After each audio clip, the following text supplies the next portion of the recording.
Welcome to Chat with Leaders. Our mission is to give resilient servant leaders a platform for sharing the inspiring things they're doing to lead their teams, customers, and themselves wisely.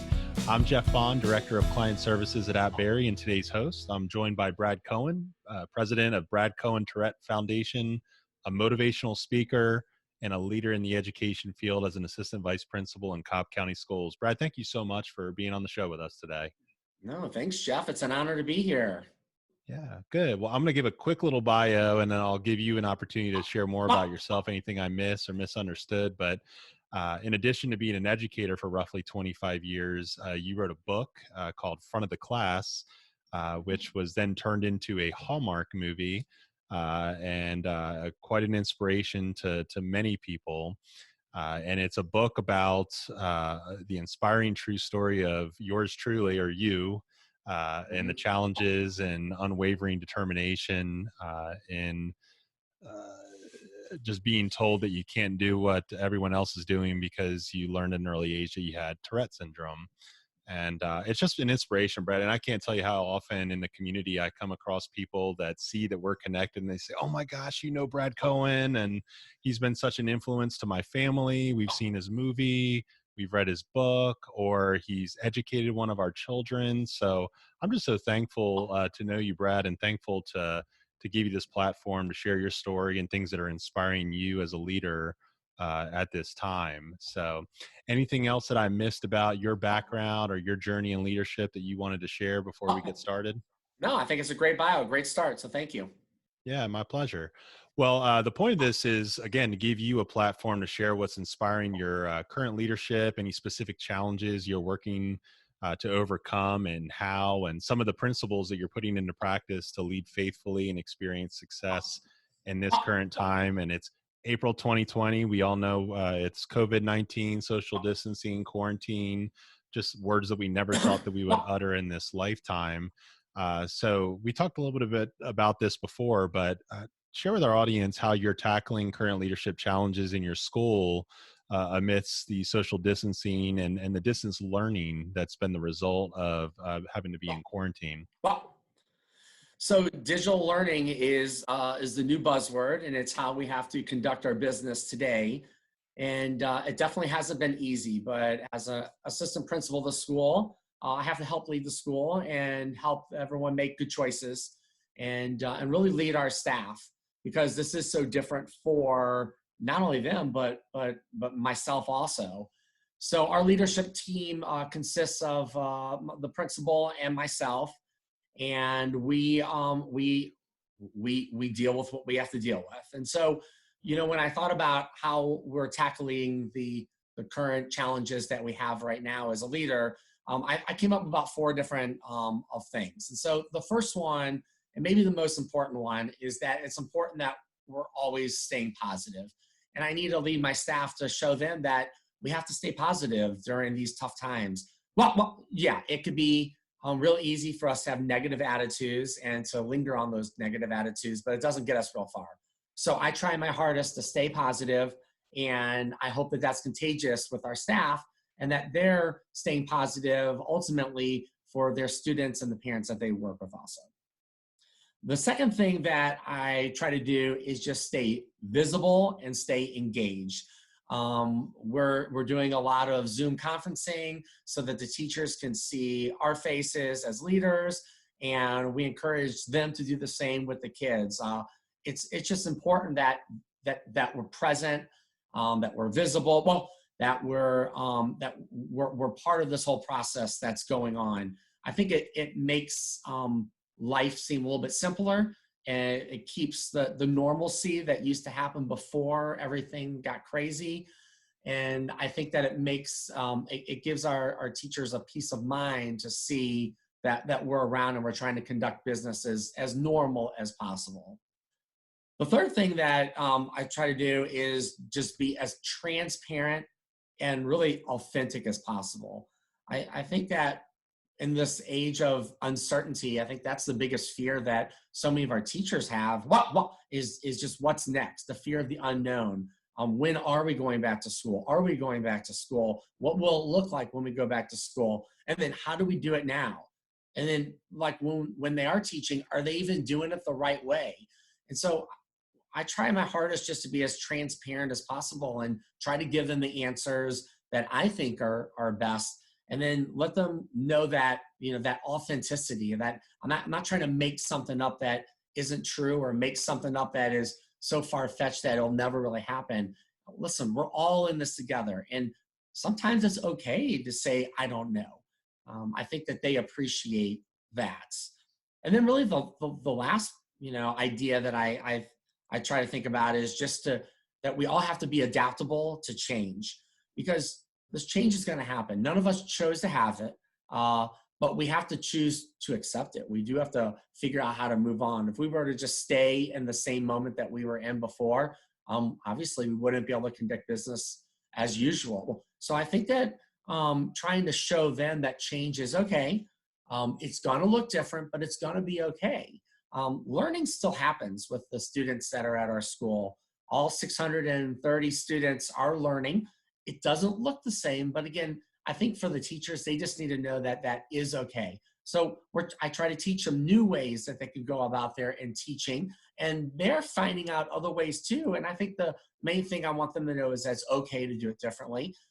As they share their ideas, sometimes I'm on board and I'm trying to tell them what you're doing is good. So it shows them, it really validates to them that what they're doing is the right thing.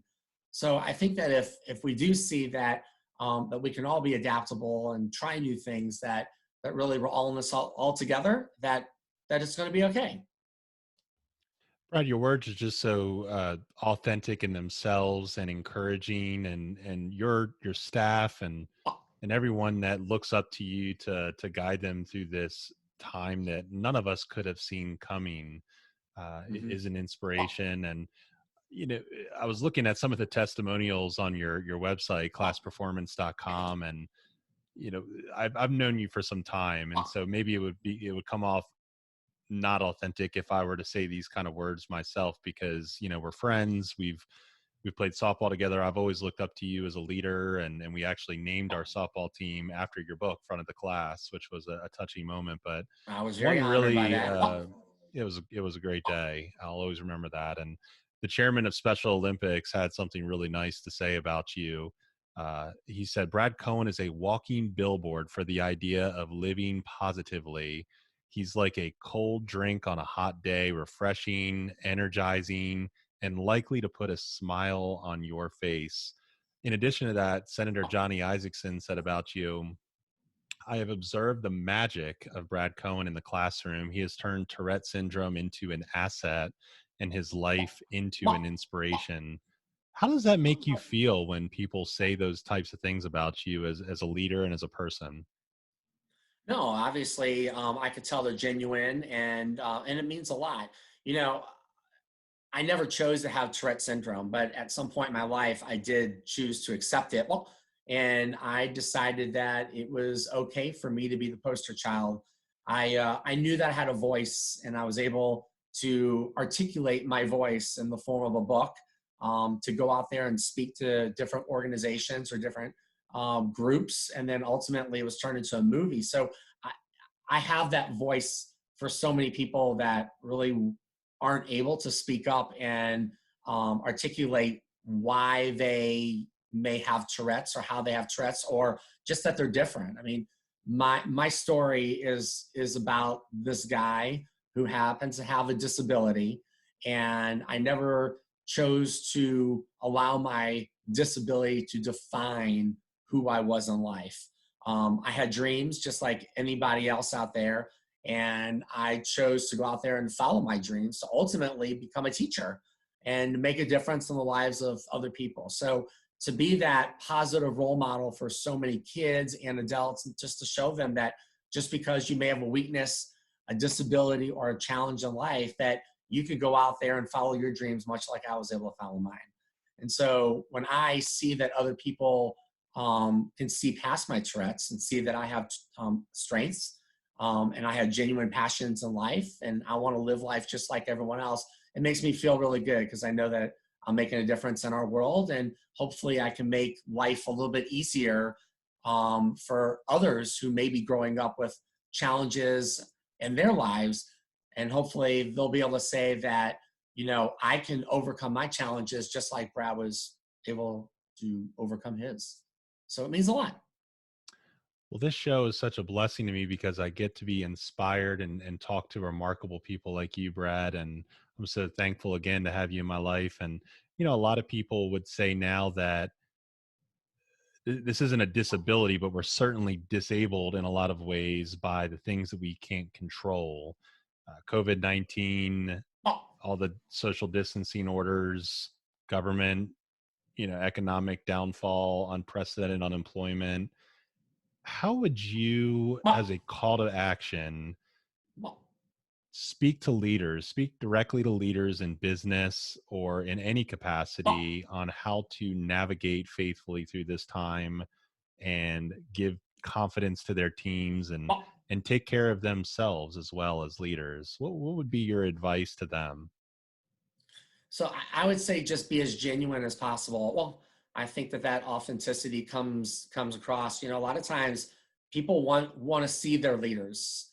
Like I was saying before, you need to be visible, and then I think they just want to hear from them, and just that idea that everything is gonna be okay. It may not be perfect, and it may not be what it used to be, but that things are okay right now, and that we're gonna get through this. People just need to know that we're gonna get through it. And so I think when you can talk that through with people, they see it. And when I was talking before about how I lead my staff and being positive, I mean that's something that I do in my own life. I try to stay as positive as possible. I mean, there's so many times in my life that I could have a negative attitude because people denied me or didn't want me to follow my dreams just because I was a little different. And so what I would tell leaders is to go out there and be as positive as possible and show people that there are ways of getting around this. Again, it's not going to be like it's always been, but it is possible. And I think that sometimes people are just looking for someone to answer the questions of uncertainty. And so giving people the pat on the back and assuring them that they're doing well and focus on their strengths and not worry about the weaknesses right now. I think those types of things could really help people during difficult times. Those are great words, Brad. My mentor and co-host, Tim Smith, who isn't with us Oh, today, mentioned to me the other day that with every adversity comes the seed of an opportunity. And there was more to it than that, but taking adversity and staying positive and taking the advice that you just oh, gave, very sage advice. So I'm going to close the show with that. I know that you've been on Oprah and you've had many guest appearances and you've been a public speaker. I hope that this show was as good as any of those experiences, and maybe we can get a spot below the Oprah Winfrey Show on your website. I like So it. I'm going to share this Oh, podcast and video cast with you so that oh, you can share it with your communities. We'll also share it on our website, chatwithleaders.com, as well as all of our socials. If you'd like to learn more about Chat with Leaders or get in touch, you can visit chatwithleaders.com or email us questions to info@chatwithleaders.com. Brad, thank you again for blessing us with your gift of time today. you're welcome. Cheers.